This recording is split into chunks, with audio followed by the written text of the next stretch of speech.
I failed is 10 times the man than what if, because what if never went to the arena. Whoa. Grant, yeah, as saying you failed just to feel good about yourself also doesn't matter.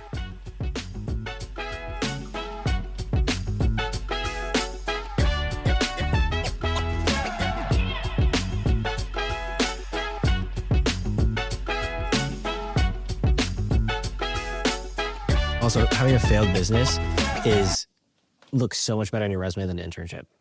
100%. Has it? 100%. Ask Scott. He's like, dude, you talk so much about working on sales at Eric's bike shop.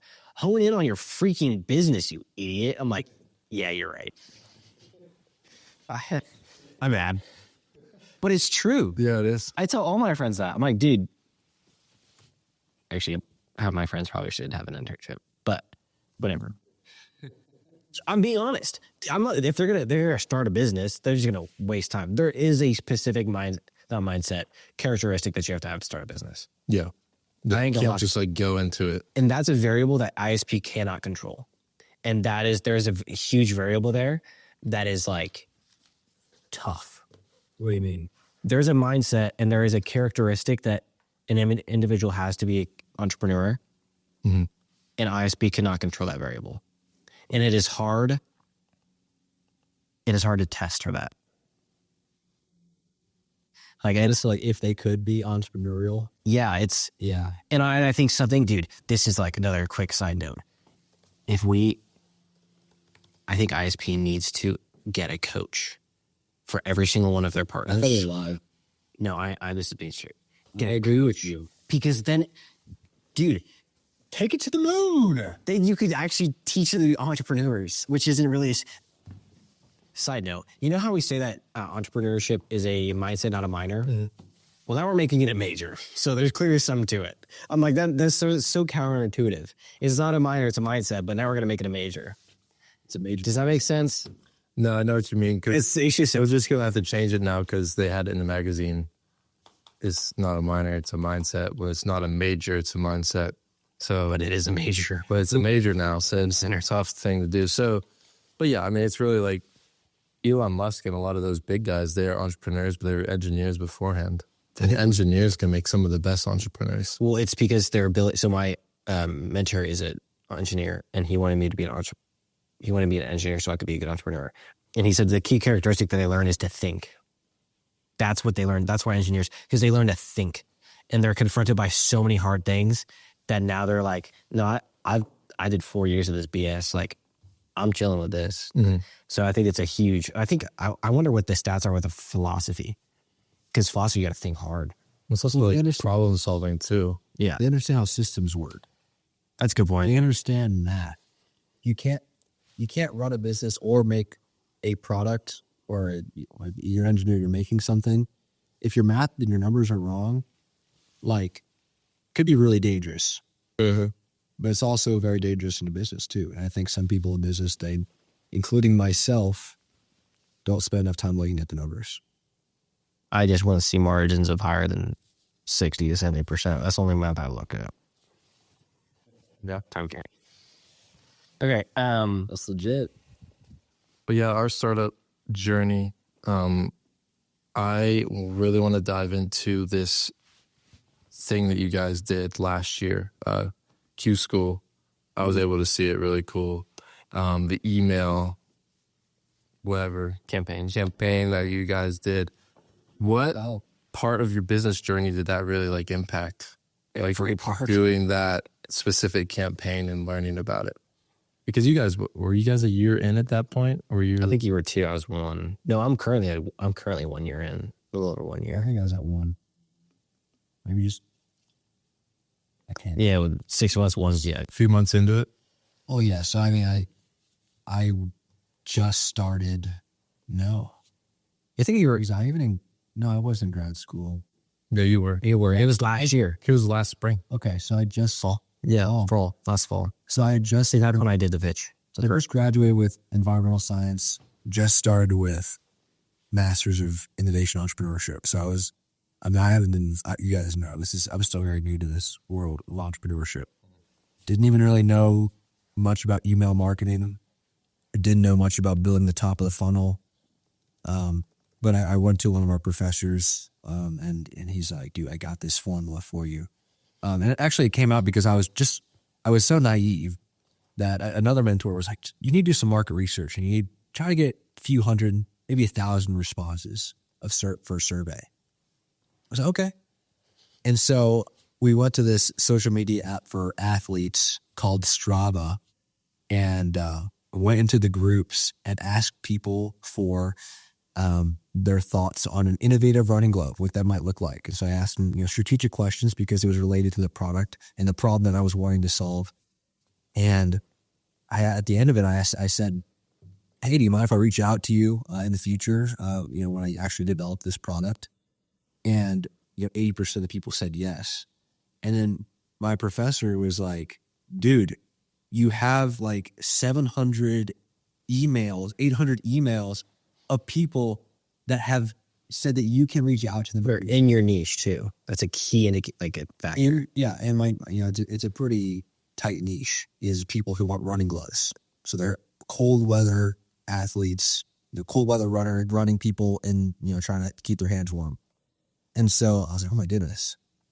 And so that world opened up and he's like, look, you need to create a way to engage these people and provide value to them. And I was like, what do you mean by that? He's like, look, he drew up on the board. He said, send a series of 4 emails to these people. First one, thank them for their time that they put into taking your survey and say nothing about your product. And so I did. And he's like, on the second one, send them a video of yourself, explaining a little bit about who you are and what you're looking to accomplish. And so I did that a couple of days later. He's like, third one, I want you to send them a discount, early bird discount for your product for I think it was maybe for Black Friday. And so I sent him that discount. And then I guess it was either the third or the fourth one. But because of that email, I had sold my MVP product to, I think it was, I can't remember exactly how much it was, but it was a huge milestone at the time. I think it was like $1,000 in like maybe a couple weeks for people using that code. And that bonkers really opened took the veil off my eyes. Like, wow, I don't know who these people are, because everyone before then is people I knew. People were trying to support me, and I really appreciate that. But then I realized something like this can actually work. But first, it starts with you have to give people. Oh no, the first email, it was like 3 tips for cold weather running. So that was the 3. It was the tips, or thanking them, the tips, and then it was explaining about my journey. I think you stood there at the discount. 5th one was like purchasing, right? Something. Or you saying like that. So they're providing value. The first 3 emails are providing value. And that's a lesson that's really stuck with me, come across over and over again in business and entrepreneurship. You are asking a lot of people to spend their hard-earned money on your product. And you heard the saying, people buy from people they like. People buy from people they trust. And one way to do that is to actually engage people and provide genuine, real value. Bring them along in the story. And that has actually contributed to business opportunity. And so that's been a game changer for me. And it worked again when you did the same thing. Yeah. So I did the same thing. The funny thing is, I don't know if you ever got to this point. I was joining so many groups and posting so many times a day that they asked me to stop. Like Strava reached out to me, like, this goes against our policies. Like, oh crap, that's my bad. So I stopped. Like, And people reported you. dude, well, because, and it wasn't like I wasn't doing anything wrong. No. But it was like I was trying to get market research. This was a free avenue to get it. Like, sounds good. I'm gonna take full advantage of it. And then they asked me to stop when I stopped. So I got a lot of emails from it and market research from it. I want to add one thing. Is you can get 1,000, 10,000 emails, but if those emails after those first 5 emails, if those emails goes cold after your first 5 emails are sent out, goes cold meaning you stop reaching out to them, and then like a month, 2 months later, you launch a new product and you're like, here's my new product. You want to buy some? They're not going to buy anything. And that's something I've learned where it's like, it's called keeping your email list warm, where it's like once in a while, you be like, hey, this is what's happening. Or, hey, here's a little quote to motivate you. Or just try to allow them to keep associating with your business. Be like, oh, I remember about their gloves. Oh, it's sick. They're still doing this. This wasn't just a one-time thing. Awesome. Good to know. And then when you're like, ooh, they're launching a new item. I love their gloves. Yeah, let's buy some new that they launched.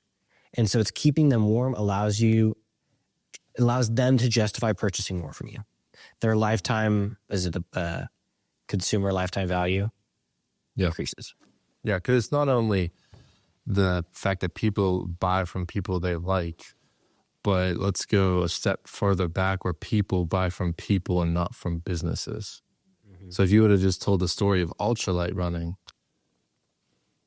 in a sense, you're trying to make the business more personable, more like a person. So why don't you just go the avenue of your journey, your story? They find you and they follow your journey, and then they trust you. And then they're like, okay, if I trust him, he's building this business. It's a reflection of him. He's a reflection of the business. It's like, I'll buy it. But that's what you're doing. Mhm. I really love what the problem, you identify the problem there. The problem is, the misconception is that people buy from businesses. And in some ways that is true, but one of the advantages that a startup has is you have the story of the entrepreneur fighting and running uphill.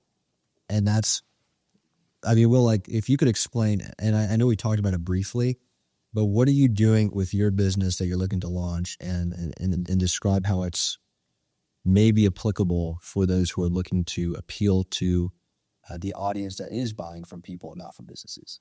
Yeah, I mean, I'm looking at what I've seen, what I've found is there's that quote, people buy from people, not from businesses. But then the further quote is, people hate being sold to, but they love to buy. So it's like, I'm looking at Daniel Dalen and I'm seeing what he's wearing. Like, I love this guy, entrepreneur. He's doing content creation. He's very aesthetic. Love following him. It's like, what shirts does he wear? Actively trying to search what shirts does he wear, because I want the shirts. Then you find out It's for Mosey. It's like a say this like TikTok, or it's like Chris Williamson. He's wearing Gymshark. I might buy Gymshark because Chris Williamson is wearing it. Who you dressed up like today? I'm dressed up as Justin Powell, to be honest. That's Mal. It's the boots. We got the boots, the J's, and then a button-down shirt. I just don't. Got to be a little wrinkled though. A little wrinkled. It's got to be just for him. This is Ted. No suit jacket today, but Yeah. so The exact same suit jacket. that whole thing is, I want to get it to the point for these businesses where they aren't even selling at all. They don't have to sell. They don't need a salesman. People will come to you instead of you having to go to them. So with the email campaign, you guys reach out to them. It's like, hey, let me know about the product. And then you're just sending out these emails. And that's not even selling. That's just sharing and providing value. And then through that value that you provide and the trust that you build, people will then buy from you. So it's like these small businesses, whether they're startups like this, whether they're technology startups, like similar to how Apple spent a lot of money into Steve Jobs' personal brand, into now Tim Cook's personal brand. They are driving forces and factors for Apple. No, not everybody. Like, some people just buy Apple because it's Apple and they don't even know who the heck these people are, Steve Jobs. But in the early stages, that was very important. The Think Different campaign, where it was literally just half of Steve Jobs' face, him doing this. And that was one of the whole reasons they got back on track whenever he rejoined Apple. So if you can do that with these tech startups, these people that are building these new innovative AI models, or the like robots, or what it is, how can you get funding? How can you raise capital from people, if that's the route you want to go into raising capital? Build your own personal brand to build trust with these people. And they'll be like, I like you. I like your mission. I like the vision you have. And I like the values that you're going to go with in doing that mission. And it'll be way easier instead of having to beg for money or anything. You've already put yourself out there. I mean, yeah, let's take a look at, let's say there's two AI startups that are fulfilling a very similar very similar value proposition. They have all the people involved that are going to make it happen. You know, that they're going to make it happen. Like they both have viable concepts. What then is going to distinguish them from the other person at that point, because there are a lot of businesses and startups that are emerging right now, especially in the AI space. Now, I personally have a couple friends in college that are doing something like this. There are competitors. There are big companies developing very similar technologies that they are. What is going to distinguish them? And I think, Will, I think you really are onto something, is the personal brand. So like, I mean, I'm still trying to learn from this. I don't have a personal brand at this point in time. But what would be some of the things that, some of maybe the foundational concepts, the foundational pieces of a personal brand that are needed? Like if someone was to actually develop one, what are you looking to, when you're helping people develop their brands, what are you actually looking to bring out and bring to the public square? Yeah. I mean, the biggest thing is you have to figure it out in yourself why you're doing this, why you're doing what you do. What is your mission? Like the thing you want to do.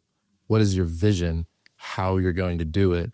And what are your core values? The values that you're going to hold on to while doing the thing, to make sure you're not veering off, because there will always be the next best opportunity. Every 6 months, there's that like life-changing, life-altering, never seen again opportunity that you can take.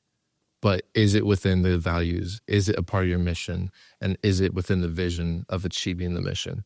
And once you can figure that out, that's a great framework to start with. And then you start getting into it. Really, I think the biggest thing is documentation right now. Like what we're doing right now, documenting your journey, what you're going through, not selling yourself, but showing yourself, being authentic in what you're at. So that's whether that's on LinkedIn, sharing your stories, Instagram, all the channels, that doesn't really matter, but it's making sure you know your why and the mission and the vision, values. And then with your business, the end all be all should not be like, oh, my goal is to drive a bunch of sales to my business. It's like, what's your personal passion? What's the impact you want to make? And then what's the business value that you can provide through what you learn, what you do? And then as a result, the outcome might be that you will get sales and you will make money off of it. But if you go in with that goal, it will not work out. Well, it's what Nick Bear did. We talked about this earlier. He had a product, he had an MVP. He's like, great, build it, they will come. Nope. So he picked up a camera, put it down twice, and then finally picked it up a third time, started posting. And I don't think he actually posted stuff about like trying to sell. I always guarantee he didn't try to sell anybody. He's like, yeah, I started this company. I saw that there's a need. I use it. Here's in the next video, day in the life of a infant platoon leader. That's the video that went viral for him. But 2 years prior, he'd been documenting that whole thing. And so it wasn't, that whole documentation process was literally the behind the scenes. And that's what allowed people to be like, no, this guy's legit. And the thing is, he built credibility not on his website and his website looking super pristine and like not being like creeped out about this button looks strange. No, people knew like, yeah, I know he has no money, but he's legit. I know what he's doing. His website looks very strange. He probably can't front that cash there, but I know he's legit. I know I'm going to get my product. I know it's going to be good because I know him. And I think through the documentation process, that's how we can prove ourselves as not being a guru selling a course, because that's what makes money. We all started our businesses because we want to try and provide value. These are our niches, and these niches, you need this level of value. He's got a quick rush to your break. But I'm just saying, like, we both started our business not to make money, but to provide the value to our niche. And it really just sucked because when sales aren't coming in, it's like, man, this is unfortunate. But like at the end of the day, that's not really the reason why we're in this business. That is an aspect that we need, because without it, you don't have a business functioning. But the motive isn't there. And we talked about that on a previous podcast. Right. So, I mean, why did you start Ultralight Running? Literally, I had started multiple businesses prior, and it was so that I didn't have to have a summer job. And they were successful in some way, shape, or form, but it was just solely to make money. And I was like, this is great and all, but like this isn't sustainable, because I'm just giving out these cheap. It was drop shipping. They were giving out these cheap products. And it wasn't scamming anybody. Like, it was all legit. Like some margins. It's a margins game, right? If I can get higher margin on this because I get X amount of higher MOQ over here, like, great. But I was like, I don't want to do this. and I want to stand behind it. So like I've actually never shared this with anybody. I had the dropshipping businesses, but I never told anybody that I was doing that because I didn't want them to go to the website and buy something, me knowing that it wasn't like the best of products. I didn't want to stand behind the company I'd built. And I was like, dude, I can't, like I said, nothing illegal. I wasn't scamming anybody, but I knew that the products were from China and weren't the highest quality. Like any Instagram reel that you'll see advertising a product. But I was like, I'm not going to stand behind that because I associate myself with the brand that I or the company that I built. And you do to an extent because you have your name on the plaque saying founder and CEO. And I was like, I'm not doing that. And so I built Try It Running, standing behind, having my name on there, being like, no, I'm proud of what I built. And I know that this is legit because my name is now behind it. So it was more, so it went from a simply money-making opportunity, margins business to you're actually trying to provide value. Yep. And that's why I design all my stuff. So it's not just be like, oh, let's get this product and then slap my logo on it. No, like everything. Not white labeling. I'm not white labeling at all. And for reference, white labeling is just taking a product or service that's already been built and slapping your logo on it and then selling it as your own. And It's like a lot of clothing brands, basically. yeah. And I was like, no, I'm not going to do that. Like there's something to this. There's a niche, there's a need for it. And I can provide that a solution. And so that's what I did. Well, like I guess, so there's two sides of this, because if you have cash in and you want to start a business, if you have a terrible product, like that's not good. Like, and people eventually, like people need to have the problems solved. So you have to have a good product. If you have the best product in the world, it's in your garage, you're not showing, you don't have that exposure, you're still not solving people's problems. And so there's the balance of like, yes, in order for your business life to stay on, you have to sell. But at the same time, so it has to be about, there is a part that's about your product, but at the same time, like a lot of it is going to be about the personal brand, what you stand for. I mean, you look at, the concept of brand equity in a sense. So like a lot of these bigger companies that have sort of maybe phased out of the founder being like you think of a brand, you think of the founder or the influencer. Some of these brands that have phased out, like Nike or like, Pepsi or Lululemon, like you already have, when you see the logo, you would get a feeling, or you know what that brand is. And Nike just do it. Lululemon, I think of girls drinking pumpkin spice latte. I'm wearing Lulu right now. I'm wearing Lulu. Come on. I'm thinking high quality athletic clothing. That's what I think of, just to reference. Maybe a little overpriced, but sometimes justified. I'm just playing. Oh, anyway, you get my point. So that big a brand of messaging, but still, it's building brand equity. Yeah. And so that's in different phases. I think what I'm understanding when I'm looking at the businesses, there is a phases aspect to it of what's the brand messaging and how are you building brand equity. I think the strategy changes, but as startups, it makes sense. Like you have to leverage the value you provide, and you have to leverage your story. And I think that's really what you've done. Now, I've been kind of watching your journey for how long? A year and a half? For ultralight? Yeah, a year and a half. I've seen you come out. We've had conversations. You pitched some. We've had conversations about other products you're looking to launch. But one of the things that I really liked about what you did was with this new product you launched. What was the strategy that you used to figure out how to actually make the best money product? Have you run yet? Not yet. You gotta let me know. I'm going to. I was. I'm not gonna make an excuse. No. So I'm coming out with some half tights, and the way I designed them was all I did was I went to all the reputable running companies: Wallaco, Nike, Hoka, Lululemon, and I looked at all their designs. And then I clicked on their reviews, and I clicked on the 1-star reviews. I scrolled to the very bottom, and I read every single one. Like, oh, interesting. They chafe.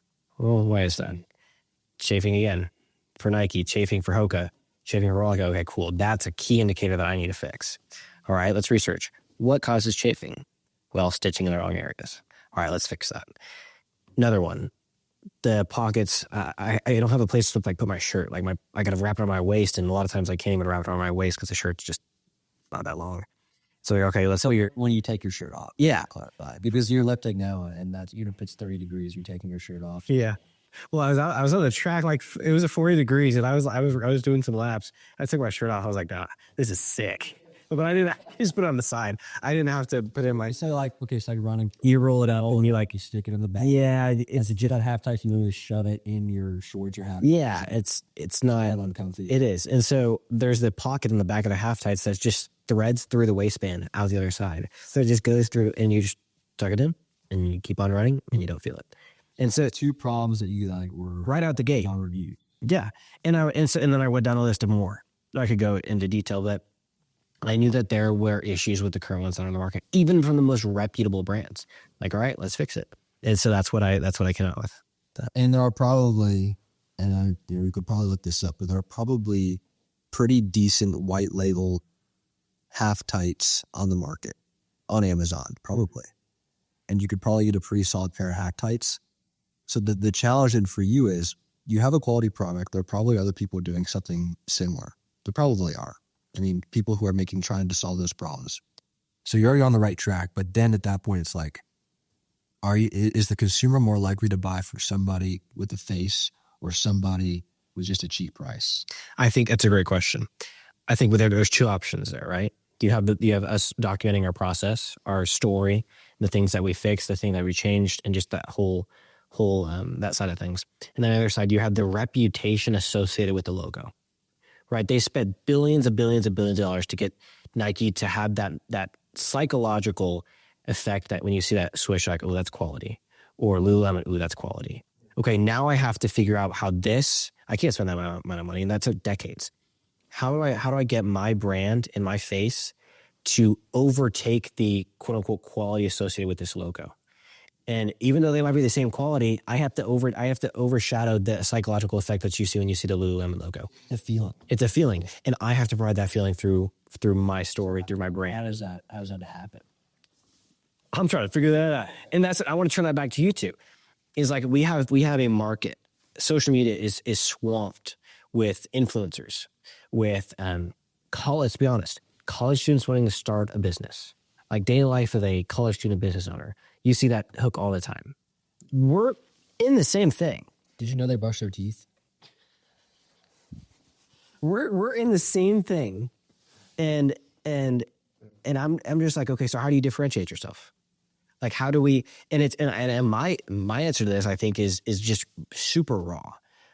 But at the same time, there are influencers there who are also super raw.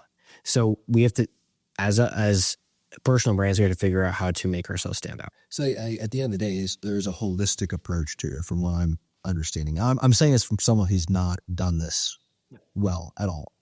But as I look to try to understand, you have to have the holistic approach of, there's differentiators in both who you are as well as your actual product. Very important.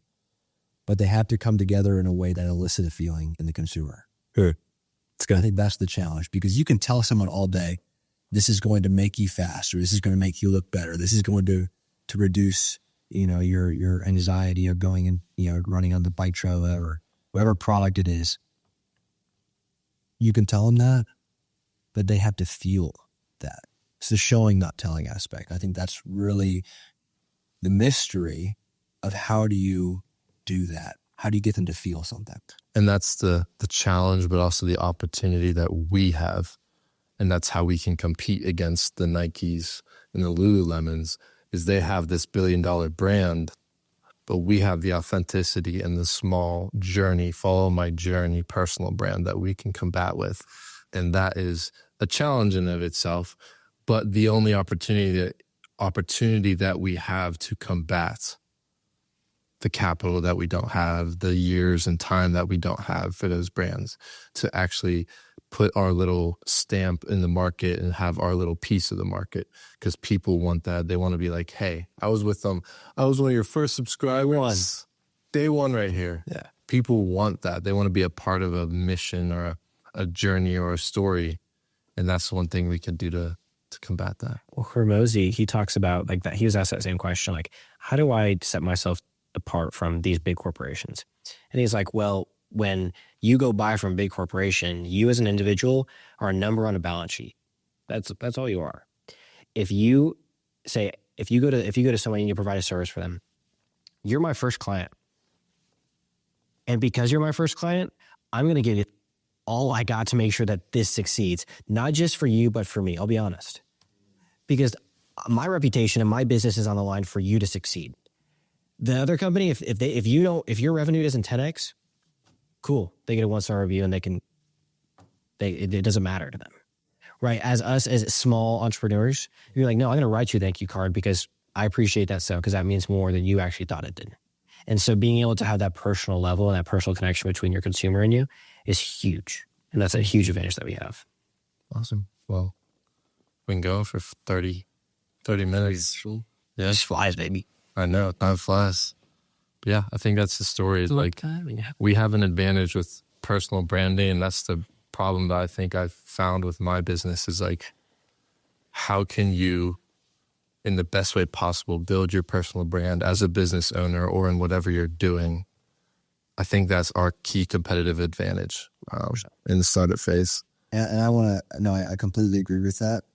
But I think it comes down to, again, as someone who's not done this before, what I've seen, and I see a lot of people doing this and they're having success, is they give from their personal brand without asking anything in return. They give, except for maybe your email. But let's say, here's a complete, and you told me about this the other day. Someone said on their Instagram or wherever it was, LinkedIn, type in this comment, we'll send you a free PDF of exactly how we do this or that or the other thing. Or we'll send you a PDF of tips to help you run faster in the cold weather, or, this, whatever it is. And that actually is huge value, or is huge value to the person who's following you. And I think that is, at the end of the day, to wrap it all up, it is the value that you provide in your personal brand. Well, yeah, people do want to be, the first subscriber or whatever, top, first 100 subscribers, first 1,000. But even what's more than that, to the people who are 1,000 or first subscriber, is how are you serving them? What value are you providing? Yeah. It's awesome. Provide value. Let's go. Number one takeaway. POV.